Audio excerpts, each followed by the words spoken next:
अस्सलामुअलैकुम। मेरा नाम डॉक्टर मोहम्मद जावेद अफजल है और मैं अपने YouTube channel physics by doctor Javed से आपसे मुखातिब हूँ और आज मैं फार्मूला सीरीज़ में पार्ट नंबर 30 लेकर के आया हूँ और आज हम डिस्कस करेंगे series and parallel combination of resistances और इसके कुछ MCQs हम आज सॉल्व करेंगे और बाकी के MCQs हम अपने क्लास में किया करते हैं। तो सीरीज और पैरेलल कॉम्बिनेशन ऑफ रेजिस्टेंसेस, जैसा कि आप जानते हैं कि रेजिस्टेंसेस को हम दो तरह से कंबाइन कर सकते हैं सर्किट्स के अंदर, या तो हम सीरीज में करेंगे या फिर पैरेलल में करेंगे, लेकिन ज़्यादातर हम पैरेलल कॉम्बिनेशन ऑफ रेजिस्टेंसेस को ही यूज़ करते हैं। बहरहाल यहाँ हम सबसे पहले सीरीज को देखेंगे और उसके बाद फिर हम पैरेलल कॉम्बिनेशन के लिए काम करेंगे। तो लेट्स से कि जी आपके पास ये दो रेजिस्टेंसेस हैं, ये दो रेजिस्टेंसेस हैं और इन दो को आपने यहां सर्किट के अंदर लगाया हुआ है। वोल्टेज आप दे रहे हैं V और यहां इसका नाम रेजिस्टेंस R1 है, इसका नाम रेजिस्टेंस R2 है। अब आप देख सकते हैं कि जो करंट यहां से फ्लो करेगा, जो कन्वेंशनल करंट फ्लो करेगा, उसकी डायरेक्शन एक ही है, लेकिन सीरीज कॉम्बिनेशन ऑफ रेजिस्टेंसेस में आपको ये अंडरस्टैंड करना है कि वोल्टेज डिवाइड होते हैं V1 और V2 में। जैसी रेजिस्टेंस होगी वैसे उसके लिए वोल्टेज आ जाएंगे। So we can write V is equal to V1 plus V2। ये टोटल वोल्टेज हैं या इक्विवेलेंट वोल्टेज हैं और ये इंडिविजुअल वोल्टेजेस हैं। आप इसमें ओम्स लॉ को जब आप लिखेंगे तो IR E का मतलब होगा इक्विवेलेंट रेजिस्टेंस। यहां आप लिखोगे IR1, यहां आ जाएगा IR2। I को दोनों तरफ से कॉमन लेकर लेफ्ट हैंड साइड और राइट हैंड साइड से हम कैंसिल कर सकते हैं। तो we will have RE is equal to R1 plus R2। ये रिजल्ट आ गया। अगर ये दोनों रेजिस्टेंस इक्वल हैं तो हम इसको कैसे लिख सकते हैं जी? टोटल रेजिस्टेंस लिखेंगे या फिर हम 2R लिखेंगे अगर R1 is equal to R2 है तो। और अगर यहां पर मेरे पास तीसरी रेजिस्टेंस भी हो तो मैं यहां R3 लिख लूंगा और फिर ये मेरे पास 3R आ जाएगा। अगर चौथी रेजिस्टेंस भी है तो 4R आ जाएगा।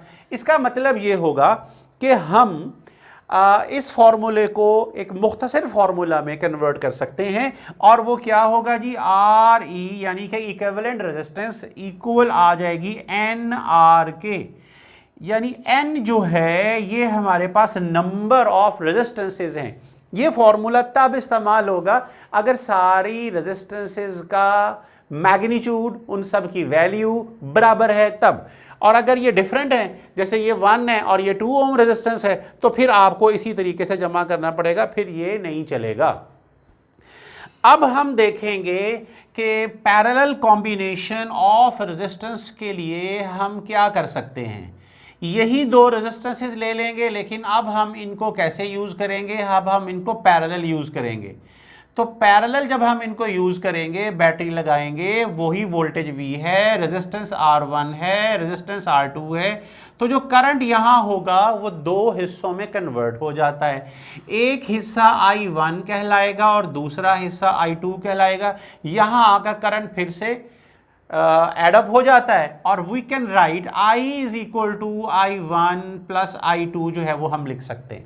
फिर हमारे पास है जी I को V ओवर R इक्विवेलेंट और ये V ओवर R1, ये वाला V ओवर R2 आएगा।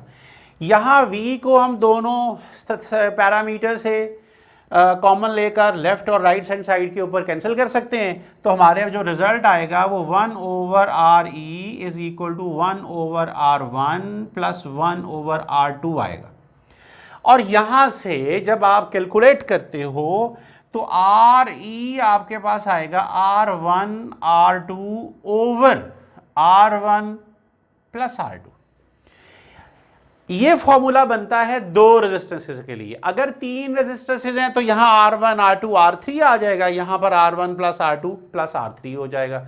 यानी इस फॉर्मूले को इसी तरह हम चला सकते हैं। अब आप देखें कि अगर दोनों रेजिस्टेंसेस इक्वल हैं, यानी इफ मैं लिखता हूं कि जी R1 जो है that is equal to R2, तो इक्विवेलेंट रेजिस्टेंस क्या बनेगी R स्क्वायर, ये R के इक्वल है, और नीचे क्या आएगा 2R, ये R इससे कैंसिल हो जाएगा, तो यू हैव R ओवर 2। और अगर 3 रेजिस्टेंसेस होगी तो यहां आ जाएगा R ओवर 3, 4 रेजिस्टेंसेस होती तो R ओवर 4, 5 रेजिस्टेंसेस होंगी तो R ओवर 5। लिहाजा एक जनरलाइज्ड फॉर्मूला हम बनाते हैं, वो R ओवर n, मैं यहां लिख देता हूं R/3, R/4 वगैरह वगैरह से फिर हम R/n ले लेते हैं।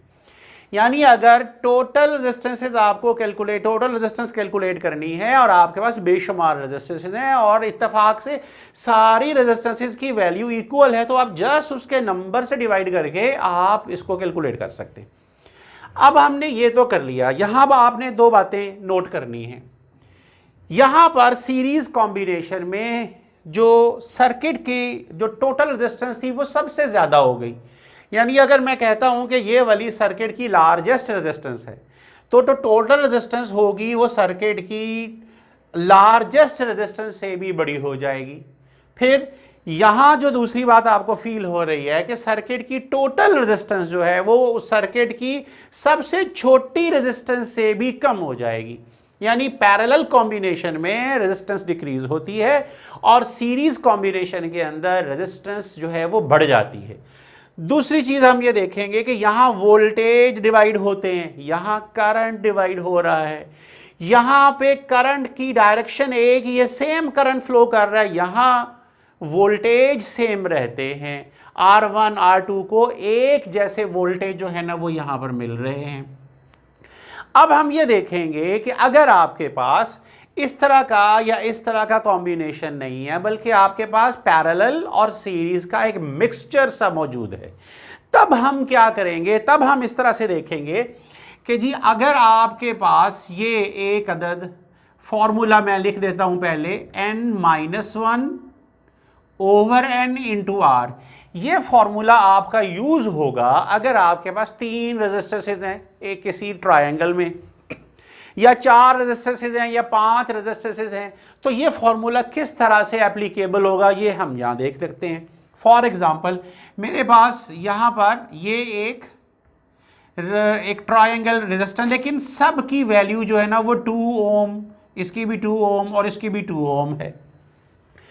तो कितनी रेजिस्टेंसेस हैं जी? 3, तो n हो गया हमारे पास 3, नंबर ऑफ रेजिस्टेंस है n, तो यहां 3 - 1 कितना आएगा? 2, 2 ओवर 3 r कितना है? 2, तो ये बन गया 4 ओवर 3 ओम रेजिस्टेंस हो गई। अगर आप इसे दूसरी तरह से कैलकुलेट करेंगे तो भी यही आंसर आएगा। यानी यहां पे आ जाए, अगर आप ये देखें ये वाली दोनों रेजिस्टेंस, अगर फर्ज करो हमने यहां इस 2 पॉइंट्स पर टोटल रेजिस्टेंस को कैलकुलेट करना है, तो आपको पता चलेगा जी 2 और 2 ये तो 4 हो गया। 4 रेजिस्टेंस को, टोटल रेजिस्टेंस को 2 से आपने पैरेलल रखना है, तो पैरेलल में आपको पता चलेगा कि 1/4 + 1/2 करके निकालेंगे तो भी रेजिस्टेंस यही आएगी। अब हमने देखना है कि इसके अलावा हम और कौन सा फॉर्मूला ले सकते हैं।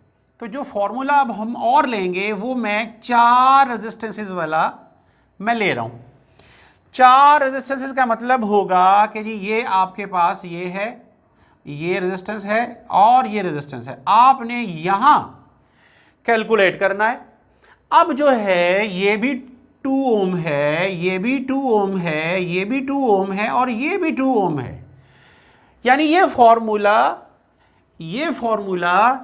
और ये फॉर्मूला तब एप्लीकेबल हो रहे हैं when all the resistances has the same value. Otherwise फिर जहां पैरेलल कॉम्बिनेशन बनता आप ये फॉर्मूला लगाओगे, जहां सीरीज कॉम्बिनेशन बनता आप ये वाला फॉर्मूला लगाओगे।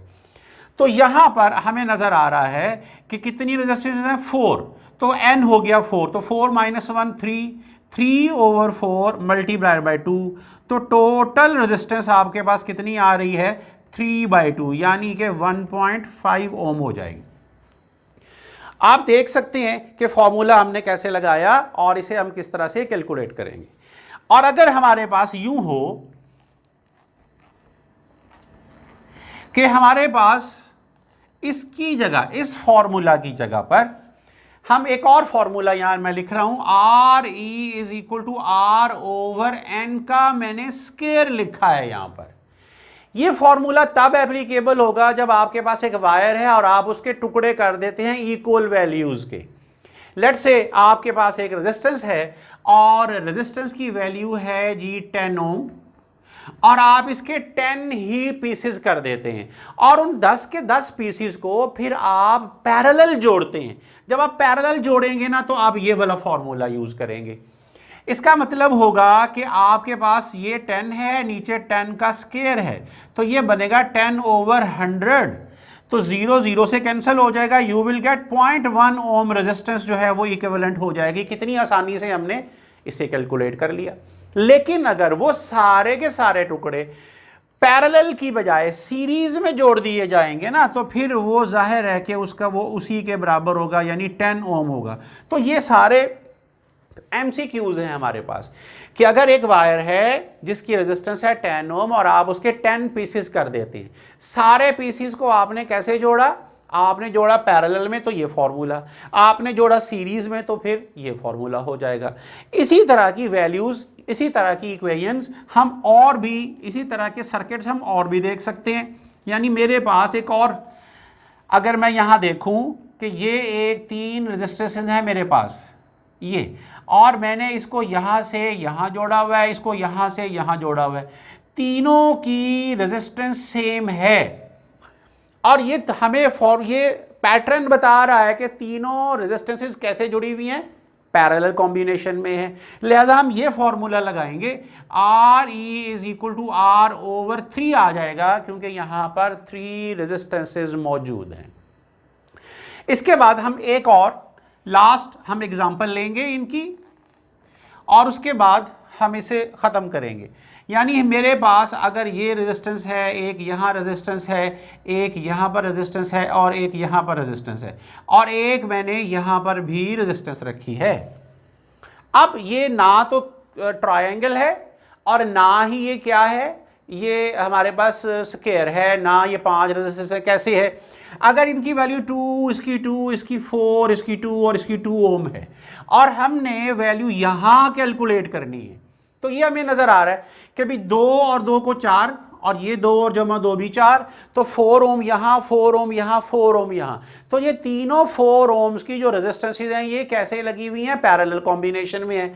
तो लिहाजा हम ये फॉर्मूला लगा लेंगे, R E is equal to 4 है सारों की रेजिस्टेंस और टोटल कितनी होगी 3, तो 4 ओवर 3 ओम जो है वो रेजिस्टेंस यहां पर निकल आएगी। तो प्यारे बच्चों, यहां तक हमने पैरेलल और सीरीज कॉम्बिनेशन ऑफ रेजिस्टेंसेस को देखा और उसके MCQs, उसके डिफरेंट सर्किट्स को हमने स्टडी किया। तो अब पार्ट नंबर 31 तक के लिए डॉक्टर जावेद को अपने YouTube channel physics by doctor Javed से इजाज़त। अल्लाह हाफिज़, अपना बहुत ख्याल रखिएगा।